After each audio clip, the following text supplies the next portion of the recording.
Bhaktha Mela of Baba and Aayi and Aayi's children. Nana, Mahalsapati, Dikshit and Sathe had a high regard for Aayi, but only Vaman Rao Patel, M.B. Rege, R.B. Purandare and P.R. Avasti can really be called Aayi's children. All these people reached a high state of spirituality by being with Baba and Aayi. It was only Aayi who could train sadhakas, spiritual aspirant like Vaman, Avasti and Rege in karma, jnana and bhakti yoga. So Baba sent these people to her. She was well versed in Upanishads, Sankhya Yoga and Bhagavad Gita. She had studied Eknath Bhagavata and Jnaneshwari. She could play on musical instruments like sitar. She could sing Meera's bhajans and also abhangas. Through all these, she taught Baba's disciples and conducted examinations for them. When Avasti gave a tangled bundle of jasmine flowers from Aayi to Baba, he smelt it and sent it back saying, Aayi will unravel it. Aayi bestowed her grace in different ways on different people as Guru to Avasti, Yoga Maya to Rege and Mother to Purandare, but she loved Vaman Rao as her own child. He had the Krishna darshan by touching her sari.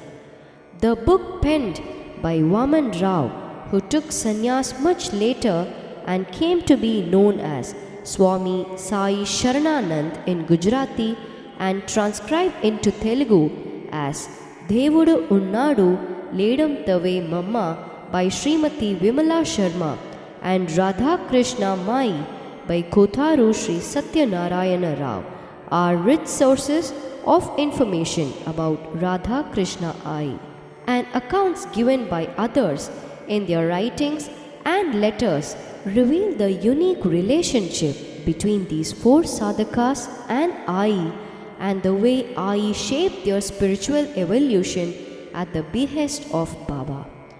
In his first meeting with Baba, Vaman was directed to go to the Shala.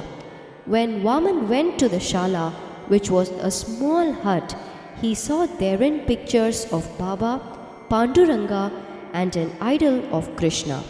He saw a young woman wearing a white sari sitting and doing puja. She greeted him by addressing him as my child Vamana. Her voice sounded like the voice of his mother. Spontaneously, he bowed down to her and simply uttered Aayi. He felt that it was Mother Tripura Sundari who had come in the form of Aayi. He had brought with him some food items from home which he gave to Aayi.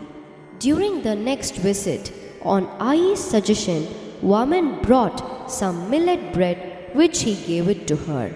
He regretted, however, that he could have brought some more milk with him as he found the bread to be very dry. Later in the evening, when on Aayi's invitation he came to partake Baba's prasad sent for him, he found that the prasad was nothing other than the millet bread soaked in milk. He had a vision in which Baba was seated as the emperor of Sai Samsthan. The presiding deity was a blazing flame of beauty, knowledge, power, yoga and penance embodied as Adi Parashakti. After deep thought, Vaman concluded that Trivakra, who was blessed by Krishna, came as Janabhai, who sang and danced with Vitala in a previous birth. Now she has again come as Aayi. In one Abhanga of Janabhai, Vitala enters her cottage at midnight.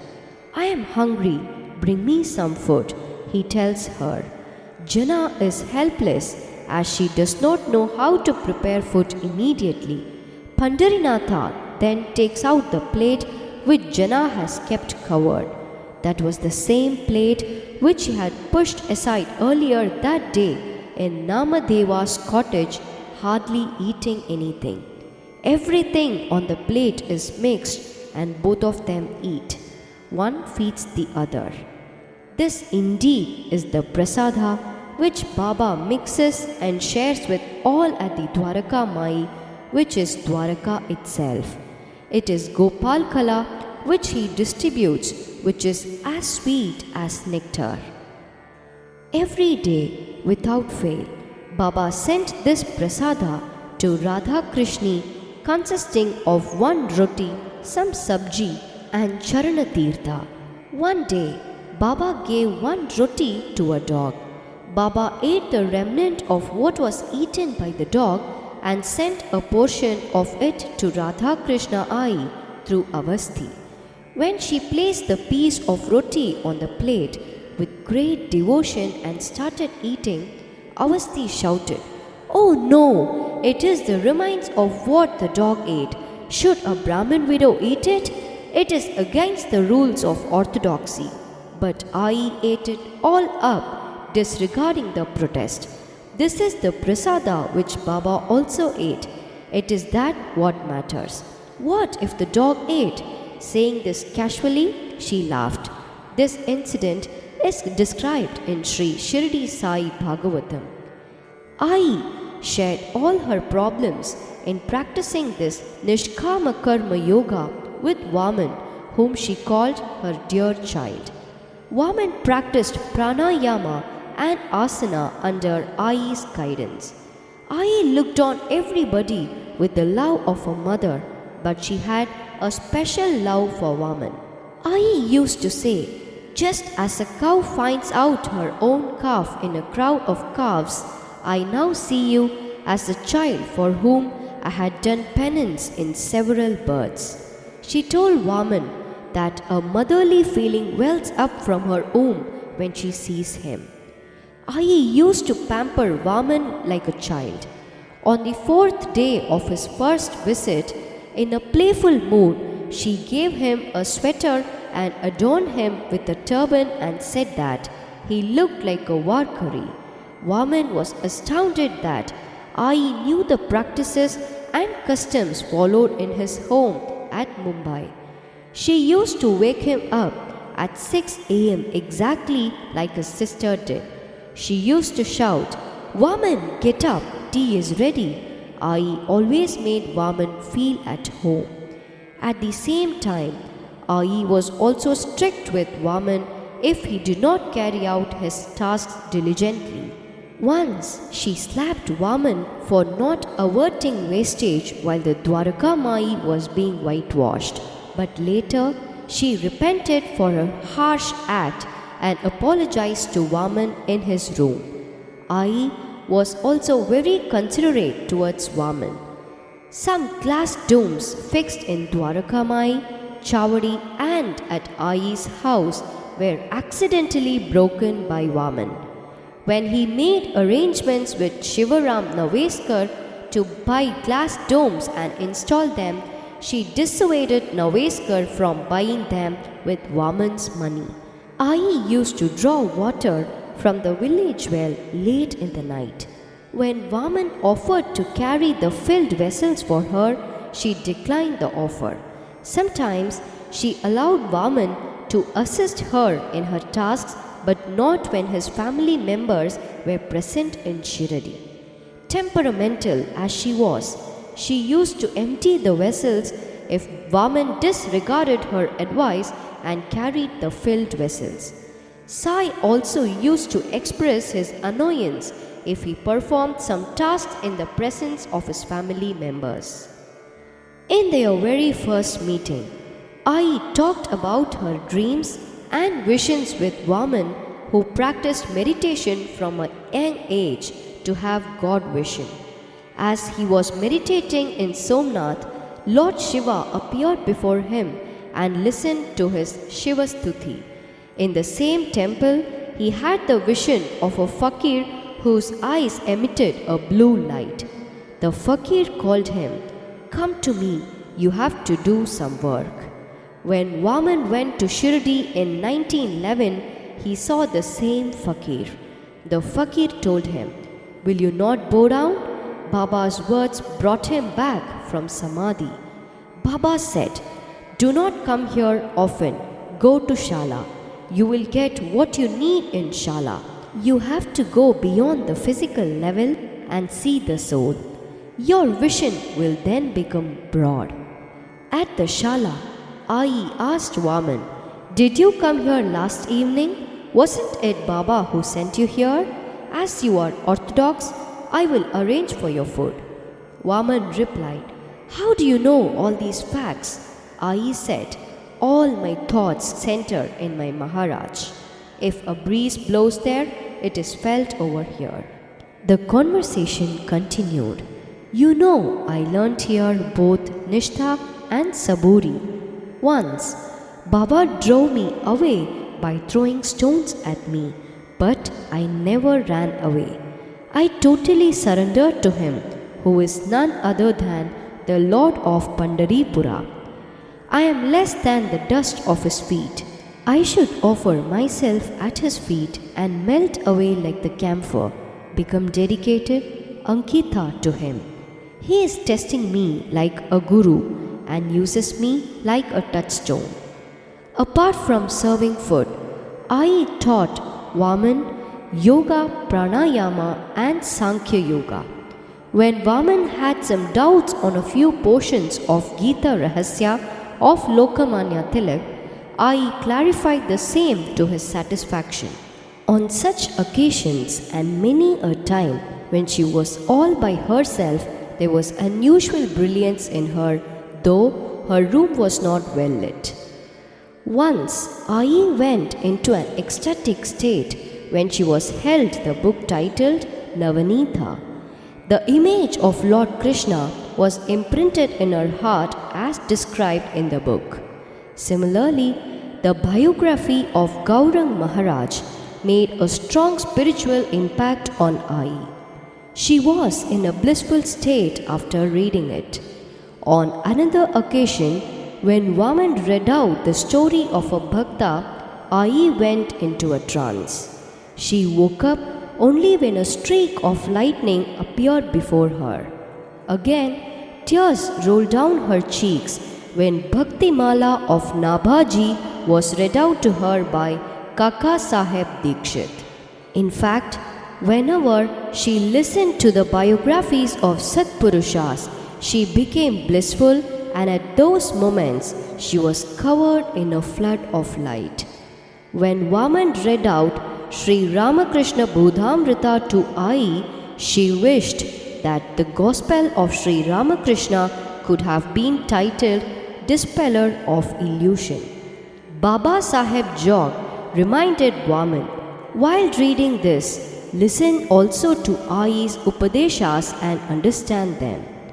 Vaman often heard Aayi sing abhangas and other bhajans sweetly. She would render the same sloka of the Ashtapadi of Jayadeva in different ragas. Dr. Pillai used to play Ashtapadi on the sitar. Her knowledge of music even astounded the Pandits. She had told Vaman, "When I came here, I used to sing before Baba, who enjoyed it." Maybe for a few days she had the pleasure of singing and dancing before Baba. But in those days in Shiradi, one had to remain in the background. We can imagine Aayi's name remaining in some corner, just as the hidden voice of a cuckoo announces the arrival of spring, but very few can see it. At the instance of Aayi, Arati was performed to the photos of Sant Jnaneshwar and Sant Tukaram at the Dwaraka Mai on special religious occasions, as Aayi firmly believed that Vaikuntham has descended to the earth as Dwaraka Mai. Sometimes Naivedya was offered before the Nimbar. Aayi was thus instrumental in bringing into the worship of Baba the well-accepted religious practices, including the 16 Upacharas. When Buddhi Vada was under construction, Vaman was walking along that way. He did not heed the warning of people not to go there. All of a sudden, a big rock fell on him and hit him on his head. He fainted. When he regained consciousness, he heard Baba's voice. "This is death." A devotee brought the vibhuti paste from Baba. Vaman's wound was healed by that. No other medicine was required. Before this accident, when Vaman went to Dwarakamayi for darshan, Baba showed a deep pit lifting his seat. Only after the accident, Vaman knew that it symbolized death. As night approached, Aayi gave her blanket to Vaman and said, "Only now I know why Baba was asking again and again about you.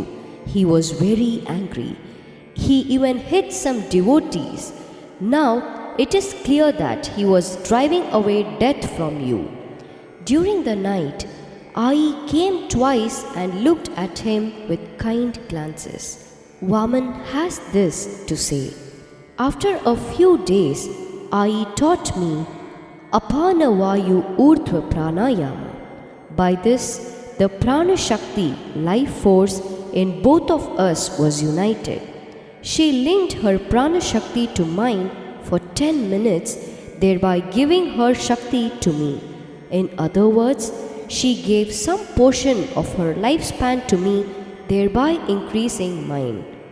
Sometimes, Baba used to prepare medicinal decoctions by boiling ginger and some herbs. Once, he made such a preparation from Sona Mukhi, Sena pots having medicinal value, which revived Vaman. He had to take no other medicine. Once, in a vision, Vaman saw both Baba and Aayi flying in the sky. He bowed to them. He was upset that he did not fully pay them back for what all he had learned from them. He heard Baba's voice. "What Atmajnana was it that I gave you? What you gave in the previous birth, I just returned the same. I only repaid the debt, that is all." Vaman used to walk for long in the evening and sit at one place and meditate. One day, he heard Aayi's voice. "Kaka Dikshit and I will come and bring you back." Vaman replied, "You can come. Why Dikshit?" Anyway, both Aayi and Dikshit came with lanterns after a few hours. Aayi asked him, "What are you doing here? Why are you sitting here?" Vaman said, "I was about to leave.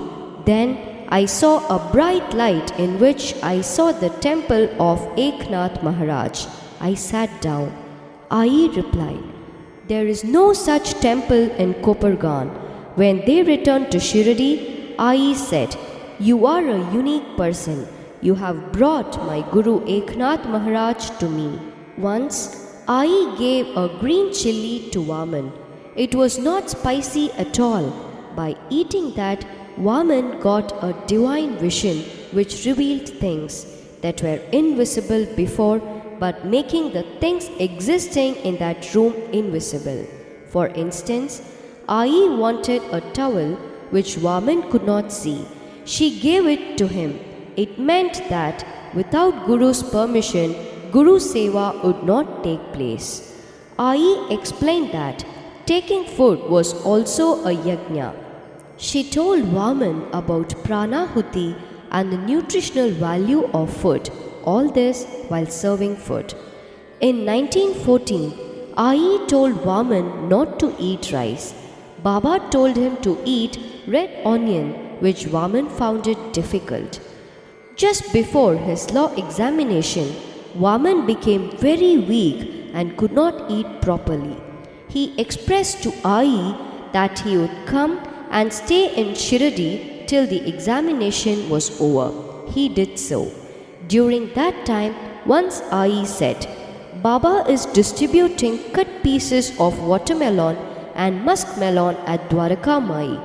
If you go there with your joli, Baba will give my share." It happened as she said. Aayi fed mouthfuls of food to Vaman, explaining the calories and nutrition of each item. Vaman came to feel the taste only after he ate 42 mouthfuls. For each mouthful, she explained the significance of each numeric. Once, Vaman found some droppings of a goat in a banana.